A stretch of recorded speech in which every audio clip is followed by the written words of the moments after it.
En los primeros años del siglo XIX, una joven princesa crecía en un solitario palacio en el corazón de Londres.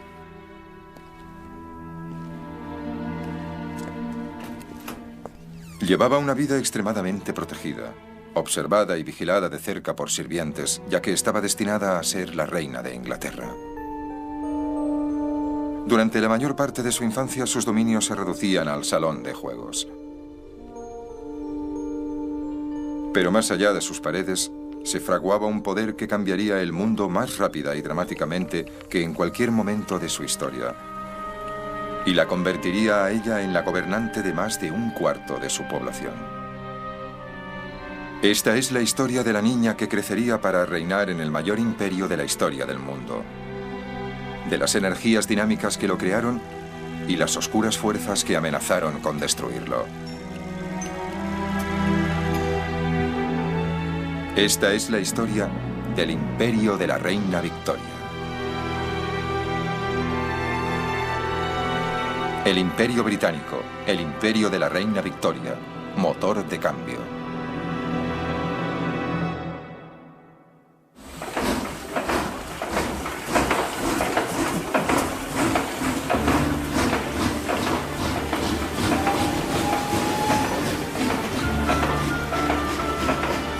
El reinado de la reina Victoria vio el nacimiento del mundo moderno.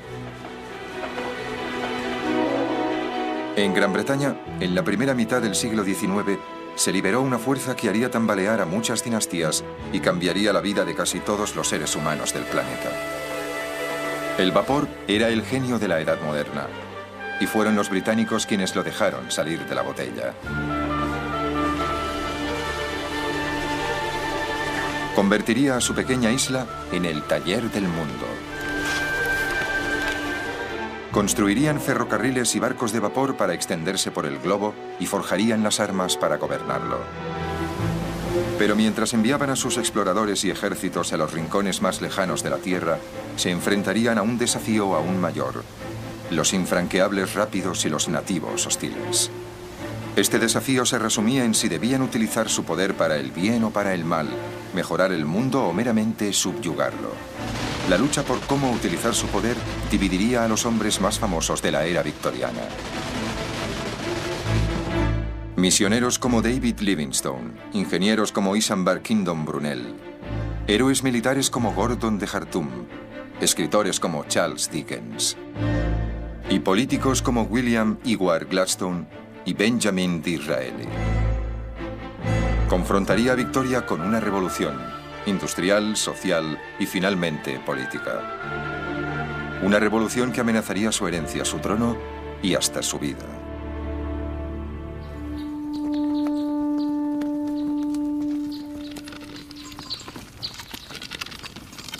En 1819, el año en que nació Victoria, el mundo se asemejaba más al de griegos y romanos que al actual.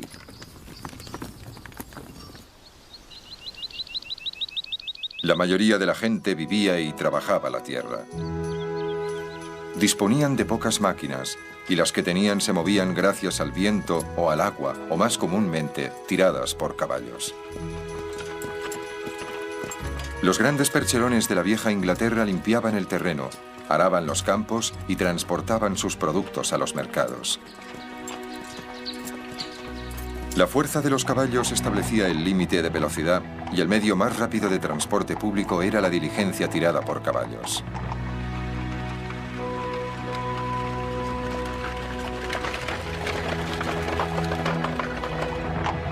Estas pesadas diligencias se balanceaban y traqueteaban por los caminos de Gran Bretaña a solo 15 kilómetros por hora.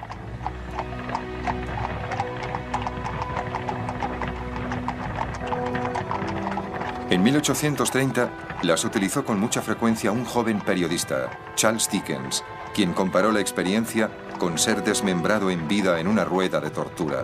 Ninguna forma de castigo, escribió, puede ser más eficaz. Pero todo esto estaba a punto de cambiar.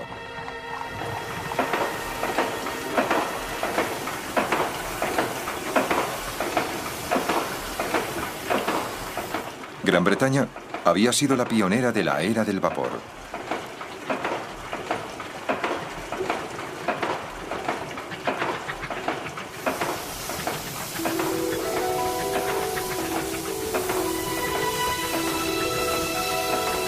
La primera locomotora de vapor proclamaría una revolución que le daría a Gran Bretaña una ventaja decisiva sobre sus rivales comerciales, pero que haría temblar hasta la médula su estabilidad social y política.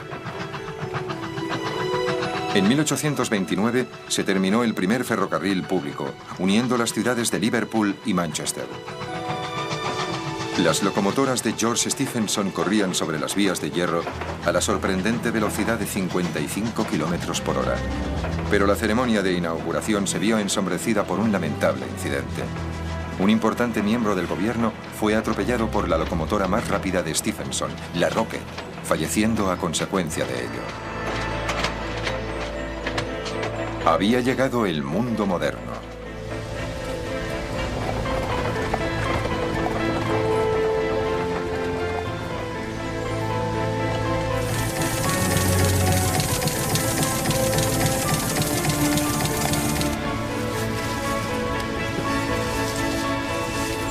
Las gigantescas máquinas movidas por el vapor estaban cambiando una forma de vida que había durado siglos. Pero esta visión del poder y el progreso también tenía un lado oscuro, consecuencia de las ricas recompensas.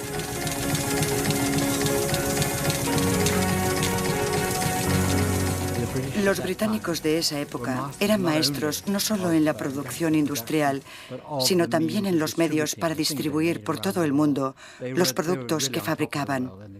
Estaban en la cima del mundo. Creo que eso les produjo la sensación de que habían alcanzado el fuego de Prometeo.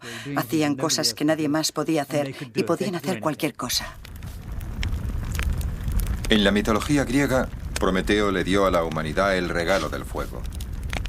Si los británicos suponían que los dioses les habían hecho un regalo de la misma magnitud, muy pronto descubrieron que tenían que pagar un precio terrible. Convulsiones sociales, privaciones físicas y una desesperada miseria que convirtió grandes zonas de esta tierra verde y agradable en un infierno viviente. Inglaterra estaba realmente en la cúspide de lo que consideramos la revolución industrial. De hecho, había sufrido una gran cantidad de cambios.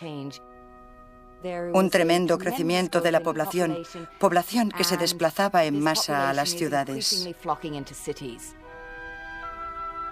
Por ello no había viviendas suficientes, los servicios eran horribles, masificación, unas condiciones extremadamente malas. La gente moría a edad temprana, había muchos accidentes y enfermedades industriales, había muchas probabilidades de morir antes de cumplir los 45 años. En ese momento no había ninguna protección. Nosotros hablamos del gran boom victoriano, pero fue la gran inseguridad victoriana.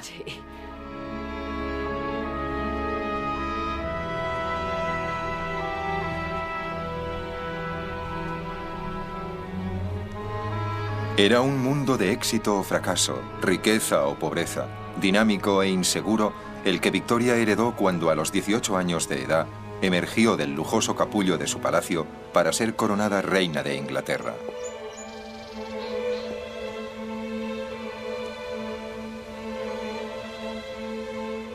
Con apenas 1,5 metros de estatura, tenía un gran entusiasmo por la vida y, al igual que su pueblo, era un amasijo de contradicciones. Comía abundantemente, pero se preocupaba por su peso.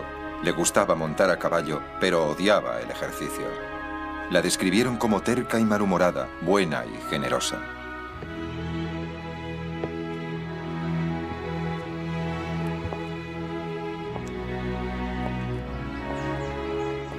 Los miembros de su gobierno se asombraban ante su dignidad y madurez. Pero le confió a su primer ministro que cuando paseaba por sus jardines sentía el irreprimible deseo de tumbarse sobre la hierba.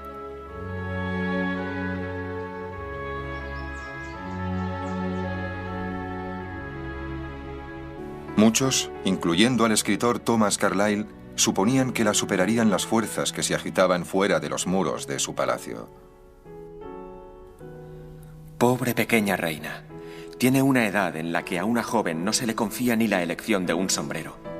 Pero se le ha asignado una tarea ante la cual se encogería hasta un arcángel.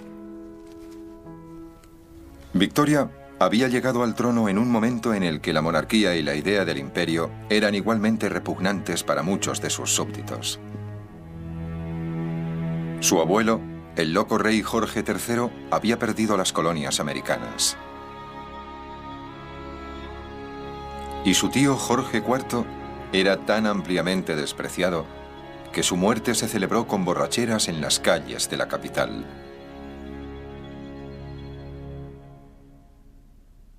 Victoria llegó al trono en un momento en el que el prestigio de la monarquía estaba cayendo. Sus dos tíos, Jorge IV y Guillermo IV, eran grandes bebedores y mujeriegos, y muy alejados, por así decirlo, de su pueblo.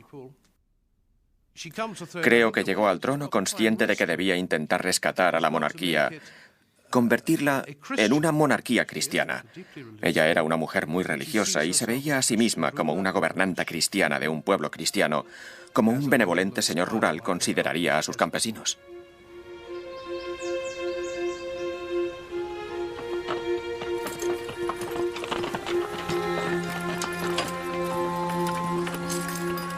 Pero Gran Bretaña ya no era una tierra de campesinos. Los súbditos de Victoria abandonaban las granjas para ir a las fábricas. Cambiaban sus casitas en el campo por los barrios bajos de la ciudad. Gran Bretaña sufría la primera revolución industrial de la historia del mundo.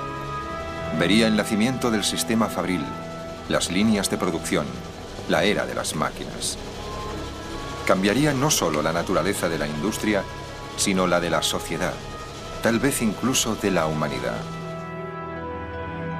Charles Dickens describe una de las nuevas ciudades fabriles en la que muchos de los súbditos de Victoria se veían obligados a vivir. Era una ciudad de máquinas y altas chimeneas, de las que salían interminables serpientes de humo que se enrollaban sobre sí mismas. Tenía un canal negro y un río de color púrpura con un tinte maloliente. Vastas aglomeraciones de edificios llenos de ventanas de los que salía un ruido tembloroso durante todo el día y en la que los pistones de las máquinas de vapor subían y bajaban monótonamente como la cabeza de un elefante en un estado de locura melancólica.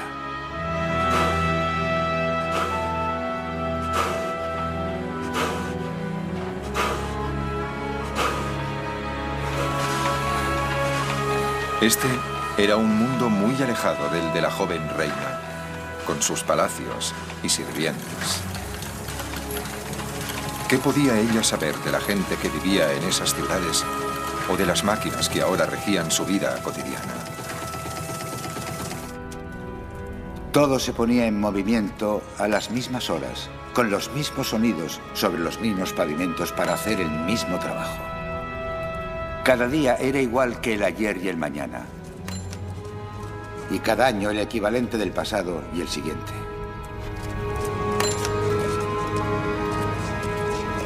Una vez, durante un viaje por las zonas industriales, la reina vio de pasada este otro mundo.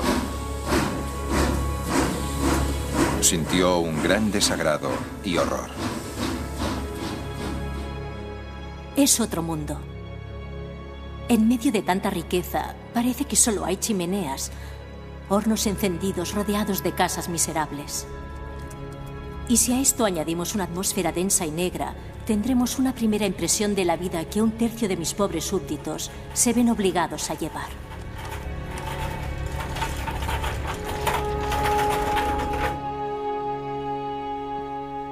Puede que Victoria simpatizara con la situación de su pueblo, pero le faltaba la habilidad necesaria para evitar que su país se viera inmerso en una violenta revolución que muchos temían fuera inevitable.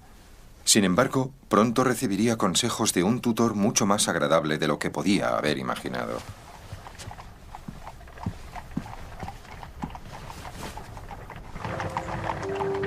Cuando tenía 20 años, se le presentó a Victoria un pretendiente para que diera su conformidad, su primo alemán, el príncipe Alberto de Sajonia-Coburgo.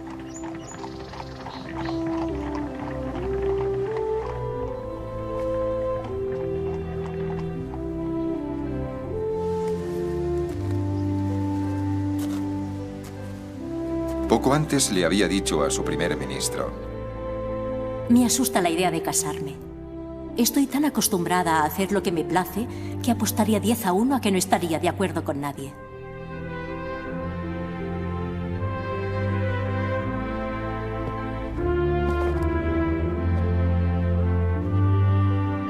Pero ahora cambió de opinión. Al ver a Alberto, todo eso cambió. Es realmente encantador y exageradamente guapo. Con unos ojos azules preciosos, una nariz exquisita y una boca preciosa, con un bigote delicado. Un cuerpo maravilloso, hombros anchos y una cintura proporcionada.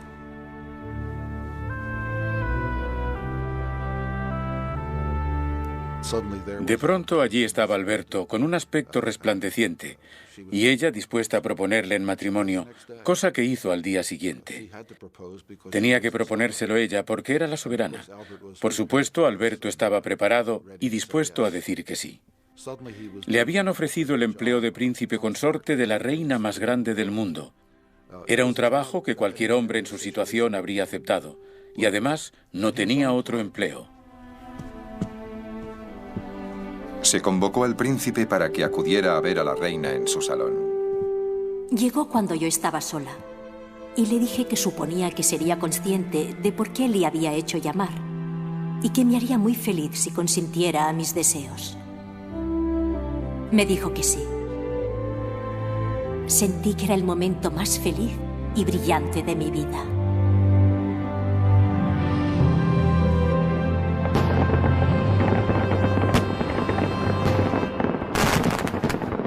Cuatro meses después, el país celebraba el enlace real. Pero la fanfarria oficial enmascaró una clara falta de entusiasmo popular por la boda. Incluso mientras se vestía para la ceremonia, Victoria era consciente de que muchos de sus súbditos veían con consternación la elección de su esposo. Alberto era extranjero y pobre. El Parlamento reflejó el sentir popular. Se negaron a otorgarle a Alberto el título de rey. De hecho, se negaron a concederle ningún título. Durante la ceremonia, Victoria prometió honrar y obedecer a un marido que ahora, como súbdito leal, estaba obligado a honrarla y obedecerla. La esposa del embajador americano, una de las invitadas, comentó la ironía de un príncipe alemán pobre dotando a la reina con todos los bienes materiales.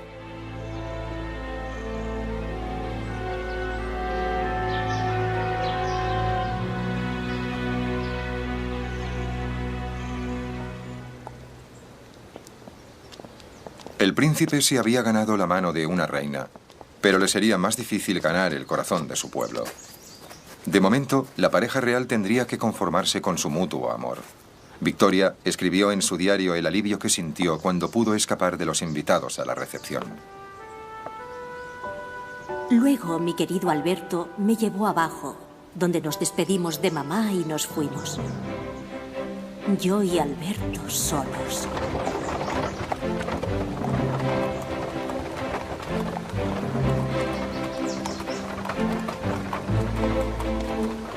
Victoria había elegido pasar la luna de miel a pocos kilómetros de Londres, en el antiguo castillo de Windsor, propiedad de los reyes y reinas de Inglaterra desde el siglo XII.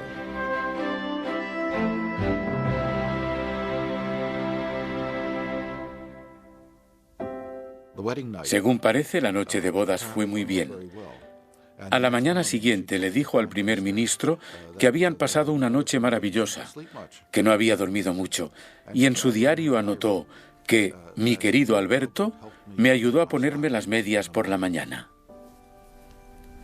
Para consternación de Alberto, Victoria se negó a tomarse más de 4 días de descanso de los asuntos de gobierno.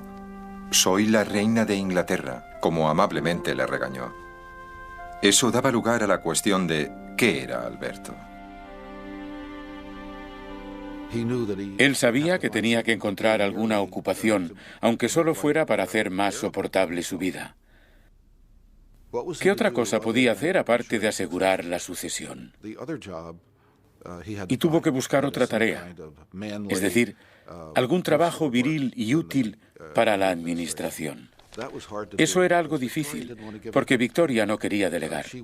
Ella quería reinar, quería gobernar, quería quedarse a solas con sus consejeros, dejando a Alberto a un lado. Lo único que tenía que hacer al principio era secar su firma. En palacio tenían mesas uno junto al otro, y su trabajo era secar las firmas.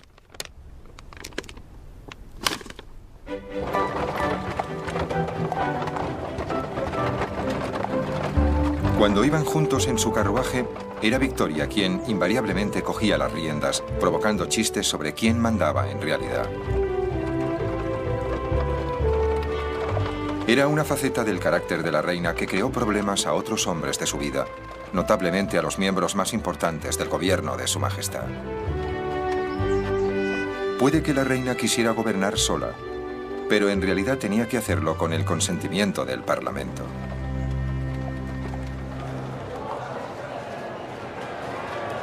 Los anteriores reyes y reinas de Inglaterra habían aceptado las reglas que les obligaban a elegir al gobierno de entre aquellos hombres que contaban con la mayoría en la Cámara de los Comunes. A Victoria esto le resultaba difícil. Era una joven testaruda que constantemente rechazaba los límites de su poder.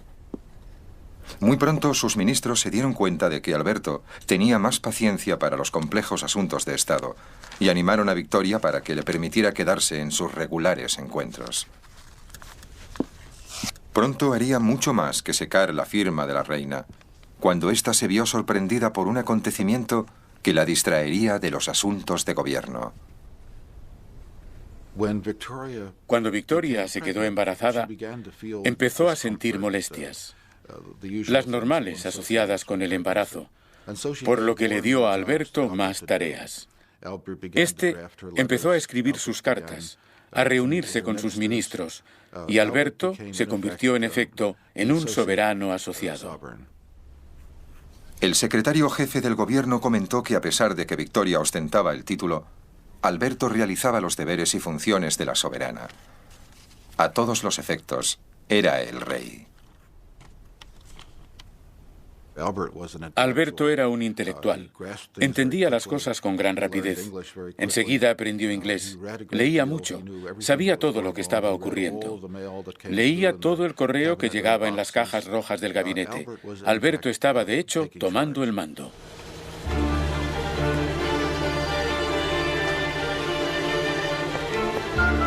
Alberto sentía un gran interés por la industria y los inventos, y quería que la reina lo compartiera.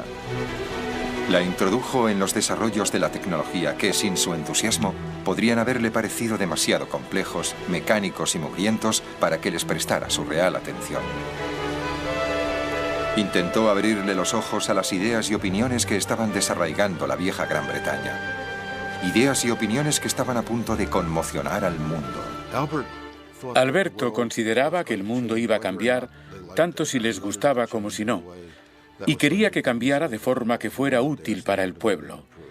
Quería que mejorara su nivel de vida.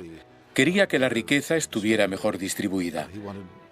Quería que más gente se beneficiara de los nuevos inventos. En este sentido, era un liberal.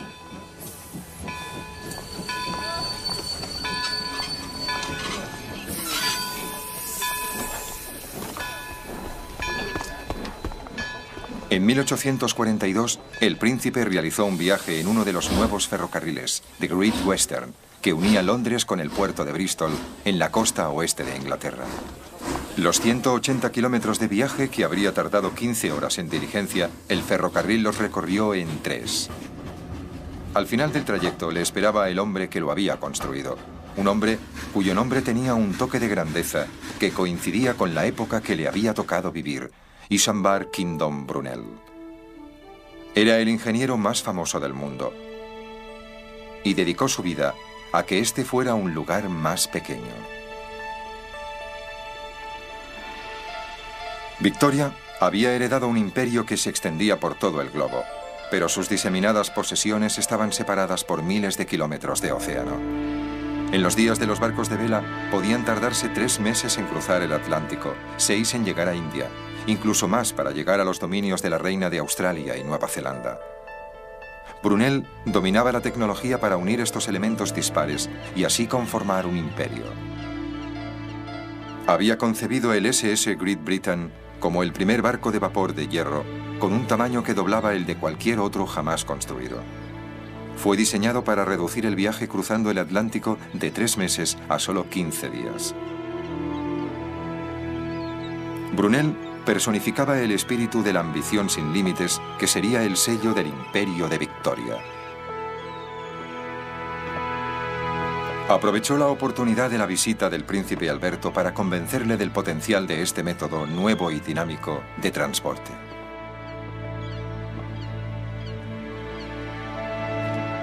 Los barcos de vapor habían sido ridiculizados por sus críticos, quienes sostenían que necesitarían tanto carbón para sus máquinas que no quedaría espacio para ningún cargamento. Brunel demolió este mito con una compleja ecuación matemática. En términos más simples, demostró que cuanto más grande fuera el barco, mayor sería el espacio disponible para mercancías, pasajeros o tropas. Era el principio del fin de los grandes días de la vela. El SS Great Britain sería el primero de una nueva raza de vapores oceánicos que unirían aún más la madre patria con sus posesiones imperiales. Y su capacidad de navegar en línea recta a despecho de vientos y corrientes tendría un impacto vital en otro de los grandes inventos de la era victoriana.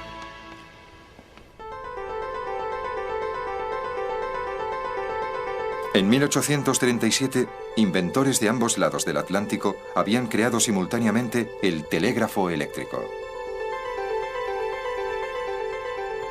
Brunel sostenía que sus ferrocarriles proporcionaban la ruta perfecta para los cables del telégrafo que unirían ciudad con ciudad, mientras que sus barcos de vapor podían tender los cables del telégrafo por los mares para unir nación con nación. Brunel inspiró al joven príncipe con la visión del primer imperio moderno, un imperio basado no en la conquista, sino en el comercio y las comunicaciones. En 1845, Gran Bretaña era una superpotencia global. Tenía el monopolio de las últimas tecnologías basadas en el vapor. También poseía la mayor capacidad para fabricar y un gran superávit de capital. Si estos activos podían ser utilizados para conseguir los mejores resultados, los comerciantes británicos tenían que vender más barato, pero también comprar más barato. Y en 1840 era evidente que Gran Bretaña no podía producir el suficiente alimento para su pueblo, por lo que necesitaba comida barata. La visión de un imperio moderno y tecnológico se veía amenazada por la carencia de uno de los productos más básicos del mundo, grano. A pesar de los nuevos inventos, la agricultura británica no podía producir el suficiente pan para alimentar a los millones de personas que habían ido a las ciudades en busca de trabajo. Amenazaban con disturbios y rebeliones.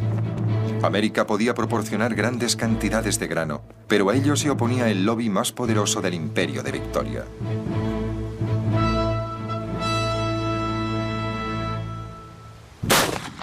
Los terratenientes, los señores, eran el poder dominante en el Parlamento.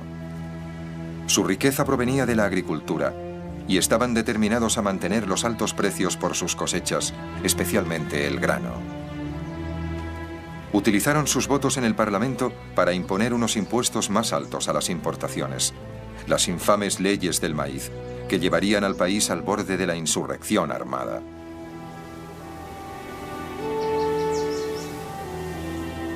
El príncipe Alberto advirtió a la reina del serio peligro de una guerra civil con los fabricantes, los hambrientos y los pobres, uniéndose contra los aristócratas. Le dijo que solo podía terminar con la ruina de la aristocracia y el fin de la monarquía, y que podía llegar a ser una amenaza para la vida de Victoria. La crisis llegó a su punto álgido en la colonia británica más antigua, Irlanda.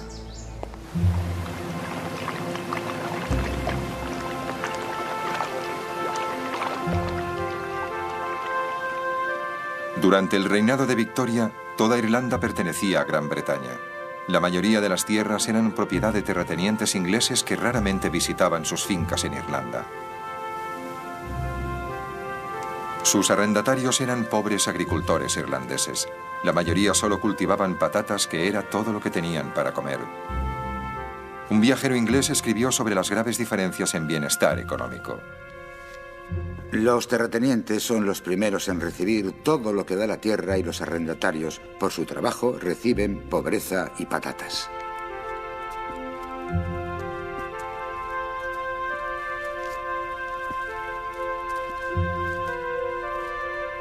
En 1845 la cosecha de patatas irlandesas se vio azotada por una misteriosa plaga que dejaba los tubérculos negros y podridos.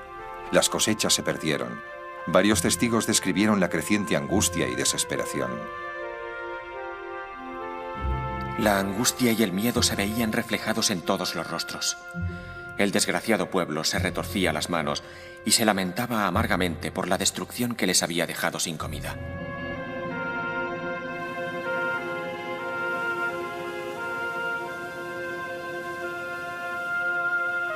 Durante un tiempo vivieron a base de ortigas y otras hierbas. Luego empezó la hambruna. Los magistrados ingleses entregaban sombríos informes. Entré en algunas de las casuchas. En la primera, 6 esqueletos hambrientos, aparentemente muertos, estaban amontonados en un rincón.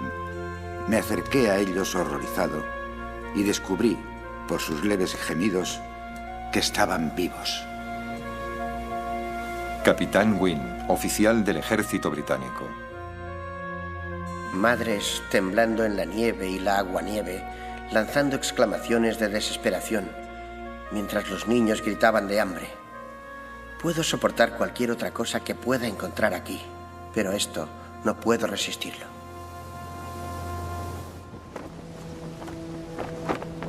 El gobierno ayudaba en forma de trabajo y alimento, pero no era suficiente. La reina escribió desde el castillo de Windsor para quejarse de que el maíz del gobierno no llegaba a la gente que pasaba hambre. Después de todo lo que hemos hecho para proporcionarles alimentos a los necesitados, los terratenientes se apropian del maíz del pueblo y usan el trabajo de los pobres para mejorar sus propiedades a costa del erario público.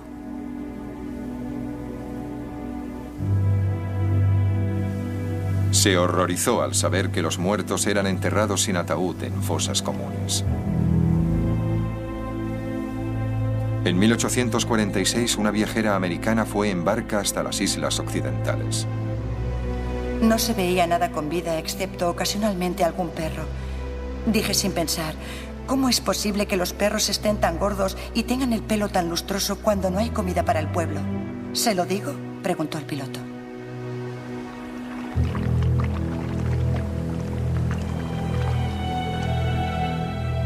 Mientras los perros buscaban comida entre las tumbas, 1,5 millones de personas morían de hambre.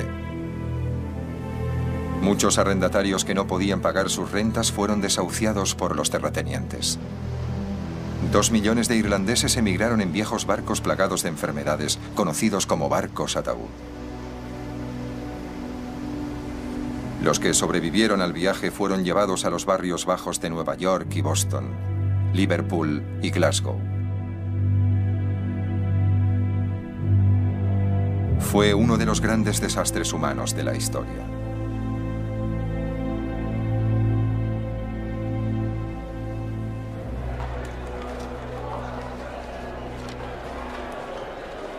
El Parlamento británico estaba dividido. En un lado estaban los terratenientes, en el otro los librecambistas, que advirtieron que a menos que las leyes del maíz fueran revocadas, corrían el riesgo de una revolución violenta. Pero los terratenientes se enrocaron, liderados por un hombre que estaba destinado a convertirse en uno de los estadistas más sobresalientes de la época, Benjamin Disraeli. Disraeli era un inverosímil defensor de los intereses de la tierra.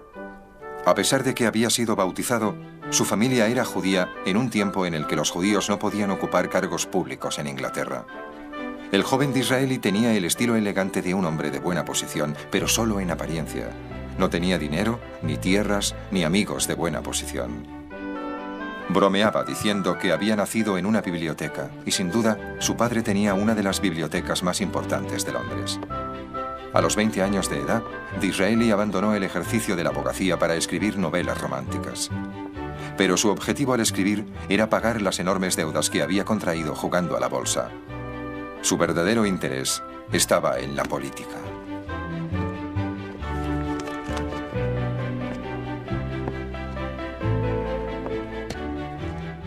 La entrada de Disraeli en política fue muy difícil. Le molestaban constantemente por ser judío La gente aparecía en las campañas electorales con asnos y le decían: vuelve a Jerusalén. Tuvo que enfrentarse a desagradables y crueles muestras de antisemitismo, pero algo a destacar en Disraeli era su determinación. Cuando por fin llegó al Parlamento, su estilo florido de hablar y su forma de vestir causaron sensación. Vestía con ropas que sorprendían a la gente. Llevaba trajes llamativos, muchas joyas y cadenas en el chaleco, anillos por encima de los guantes y tenía el pelo muy rizado. Le gustaba sorprender a la gente. Y sin duda sorprendió a la Cámara de los Comunes. Su primer discurso fue acallado por un torrente de risas y abusos. Siéntate. Vamos. Me sentaré ahora, pero llegará el momento en que me oirán.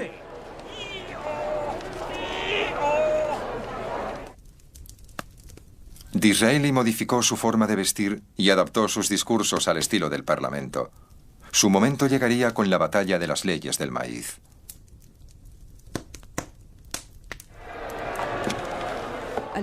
Muchos de esos caballeros rurales no eran muy buenos hablando, pero Disraeli era un orador brillante. Acertados o equivocados, si están equivocados... Le dieron la oportunidad que había estado esperando. Y con los actuales gobernantes... Pero el oportunismo de Disraeli le ganó muchos enemigos en el Parlamento. Con mucho, el más importante de ellos era William Ewart Gladstone. El padre de Gladstone había sido propietario de esclavos en las Indias Occidentales. Y Gladstone se sentía atormentado por un profundo sentimiento de culpabilidad que le ayudó a convertirse en la conciencia del Imperio Británico. Lo más importante de la vida de Gladstone es que cuando tenía un problema, cualquier problema político, hablaba con Dios, le pedía que le guiara. Dios estaba en el centro de su vida, en el centro de su ser político. Y cuando consideraba al imperialismo se decía: ¿es esto piadoso? Y decidió que no lo era. Gladstone había sido elegido miembro del Parlamento como Tory o conservador, pero la hambruna irlandesa repugnaba a su conciencia y cambió de bando para unirse a los liberales y los librecambistas. La batalla resultante provocaría una enemistad de por vida entre los dos políticos, Disraeli y Gladstone, una enemistad que dividiría a la Inglaterra victoriana. Pero no había duda del partido que había tomado la reina. Cuando por fin el Parlamento votó la revocación de las leyes del maíz, el príncipe Alberto apareció en la tribuna del público para demostrar el apoyo real a los librecambistas. Los insultos procedentes de los bancos de los Tory le obligarían a abandonar y la reina lanzaría un feroz ataque contra sus críticos. Caballeros que solo se dedican a cazar durante todo el día, que por las tardes beben clarete u oporto y nunca estudian o leen sobre estas cuestiones. Con el tiempo, los librecambistas pudieron convencer al número suficiente de Tories para acabar con el poder de los terratenientes. Las leyes del maíz fueron revocadas y por fin Gran Bretaña abrió sus puertas a las cosechas de grano de América. Muchos temían que fuera demasiado tarde.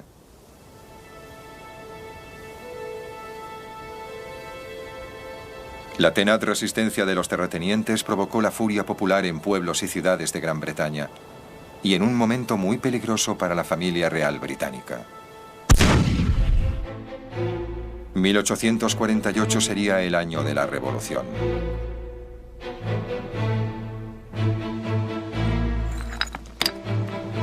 Empezó en el sur de Italia y se extendió rápidamente por la Europa continental. La turba armada se echó a la calle, asaltando los palacios de sus gobernantes y haciendo ondear la bandera roja de la revolución. Desde el santuario de su castillo medieval de Windsor, la soberana le confió a su tío Leopoldo, rey de los belgas. El estado de la política en Europa es crítico y una siente gran ansiedad por el futuro. La revolución haría tambalear los tronos de Francia, Rusia, Alemania, Austria, Italia, España y Turquía. Y no solo el trono de Victoria corría peligro.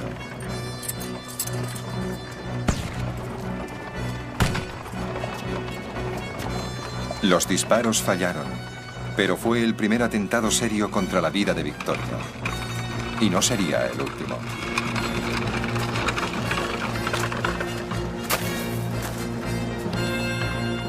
En la primavera de 1848, el gobierno de Victoria temía que la revolución hubiera llegado a Gran Bretaña. Sus agentes informaron de que 1 millón de hombres planeaban reunirse en Londres para marchar sobre el Parlamento. El pánico se apoderó de la capital. En los puentes sobre el río Támesis se colocaron cañones. Miles de policías y soldados fueron llamados a Londres. El temeroso gobierno instó a la familia real a subir a un tren para que fuera a su palacio junto al mar, en la costa sur de Inglaterra. Alberto estaba muy asustado. Victoria estaba asustada, pero no quería irse. Creía que sería poco heroico abandonar. Pero parecía que pudiera estallar una auténtica revolución. Mientras la familia real iba en busca de refugio seguro, Londres se preparaba para resistir la invasión de 1 millón de hombres decididos a iniciar una revolución sangrienta. Pero en la mañana del 10 de abril solo aparecieron 30.000 manifestantes. Eran superados en número por 100 soldados y policías especiales.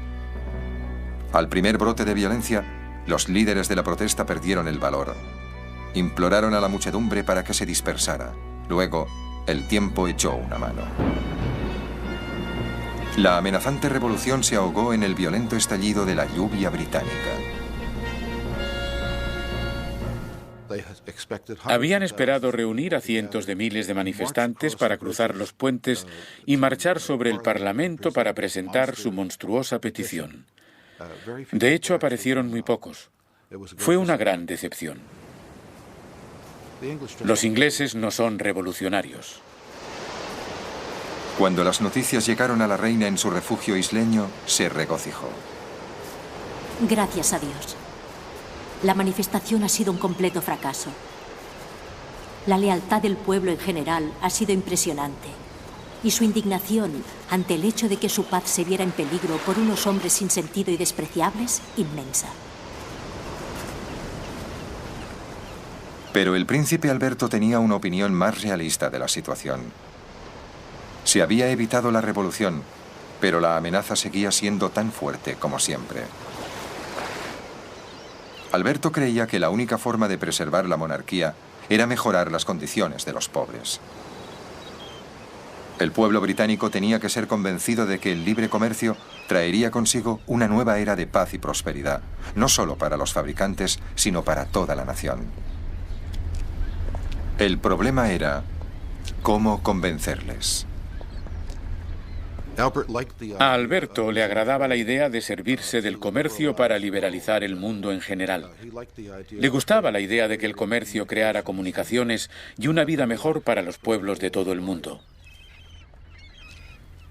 El príncipe Alberto creía que el libre comercio no solo era una teoría económica, sino que era casi como una religión. El libre comercio proporcionaría felicidad universal en todo el mundo. En 1849, el príncipe Alberto se reunió con uno de los grandes profetas de esta nueva religión, Henry Cole, escritor, artista, arquitecto y uno de esos caballeros victorianos llenos de ideas que podrían cambiar el mundo. Le habló al príncipe de su audaz sueño.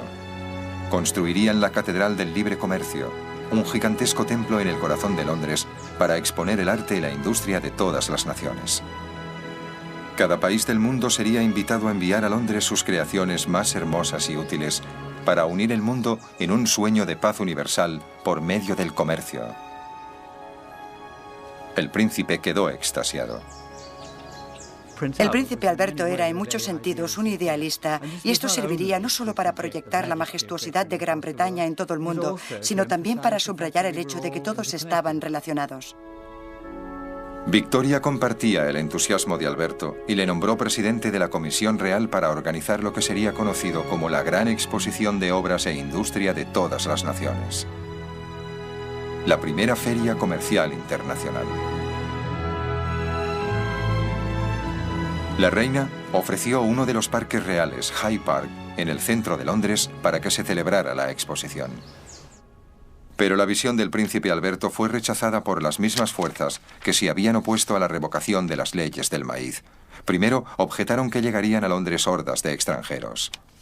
Había una gran preocupación de que los extranjeros invadieran el país, xenofobia. Creo que era algo endémico de la época. Les preocupaban las enfermedades que podrían llevar a la ciudad. Los críticos cambiaron sus ataques al mismo edificio. El plan elegido por la Comisión Real parecía una bóveda gigantesca. Lo ridiculizaron. Pero cuando se supo que los árboles de una famosa avenida tendrían que ser talados para levantar el edificio, las risas se convirtieron en ira.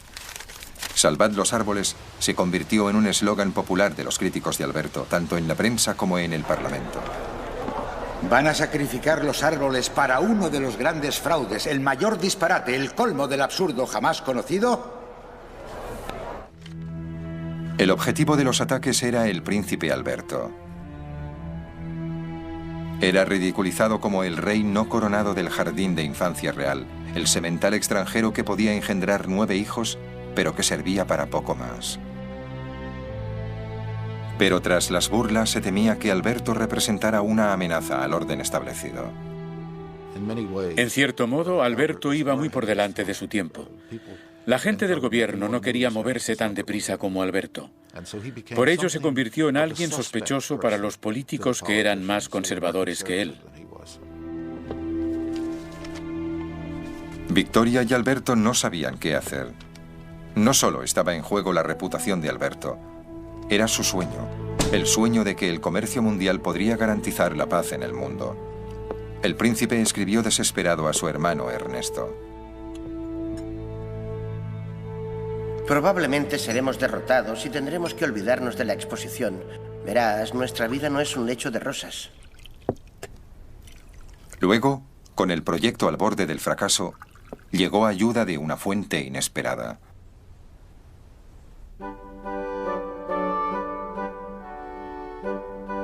Joseph Paxton era el hijo de un granjero que había empezado a trabajar a los 15 años como ayudante de jardinero en la gran propiedad del duque de Devonshire, en el norte de Inglaterra.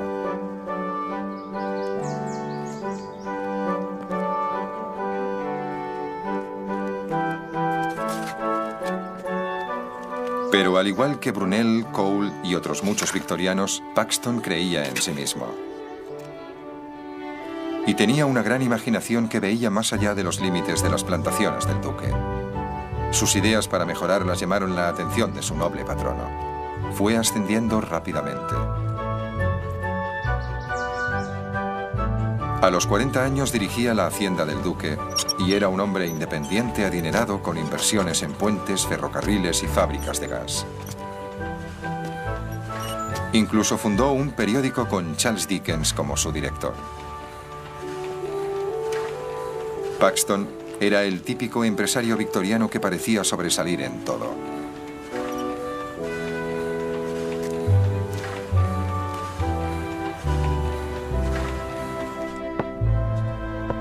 Sabía que la exposición del príncipe Alberto estaba destinada al fracaso sin un edificio. Así que empezó a diseñar uno. Hizo un bosquejo preliminar en papel secante durante una reunión de directivos de una de sus compañías de ferrocarriles. Era un gigantesco invernadero. El príncipe Alberto y su equipo estaban encantados. Un edificio a base de cristal podía ser levantado rápidamente y ya no sería necesario talar los árboles de Hyde Park. Los críticos fueron silenciados de un plumazo.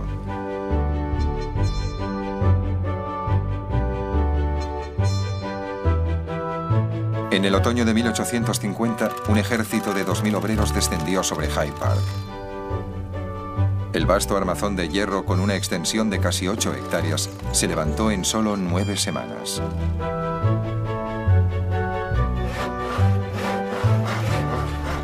A la semana siguiente, 80 vidrieros acoplaron 18.000 paneles de cristal.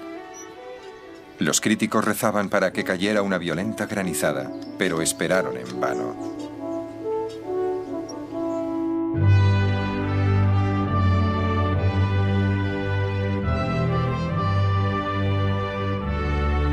El precioso edificio de Paxton conquistó el corazón de la nación.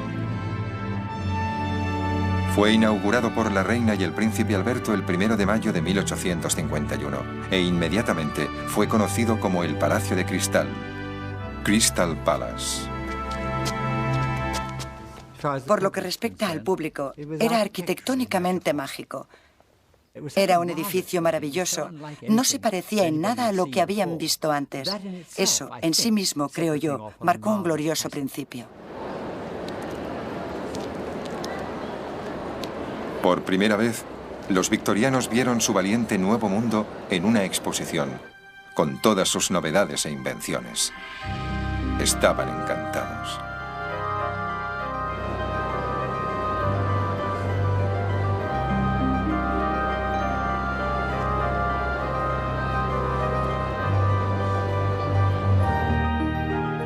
Tuvo un impacto tremendo. Todo el mundo estaba ansioso por ver este nuevo edificio y lo que había en su interior. En 3 meses lo visitaron más de 6 millones de personas. Si se considera que la población de Londres en esa época era de unos 2 millones, eso demuestra el impacto internacional que obtuvo.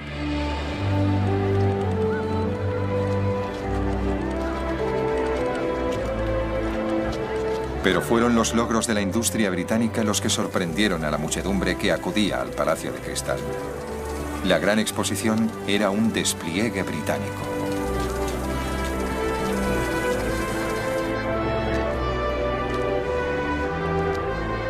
Ningún otro país se acercaba en la producción de locomotoras, herramientas mecánicas, los símbolos de su grandeza industrial.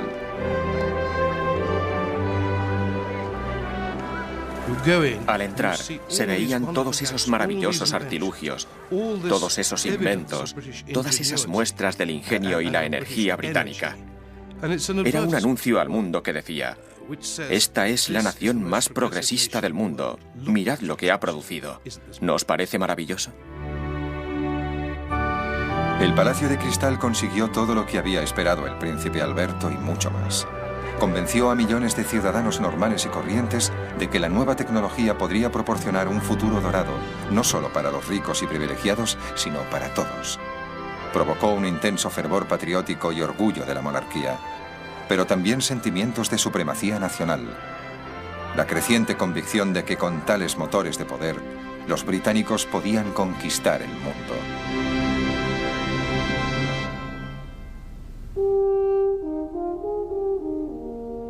Después de la ceremonia inaugural, la reina dio las gracias.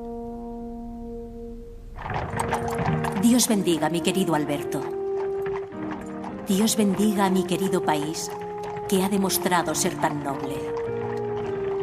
Han inmortalizado el nombre de Alberto. El príncipe, más moderado, comentó que los acontecimientos del día habían sido muy satisfactorios.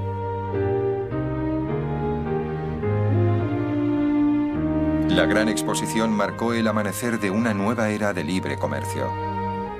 Pero la visión de un mundo en paz y una hermandad de naciones del príncipe Alberto demostró ser más evasiva.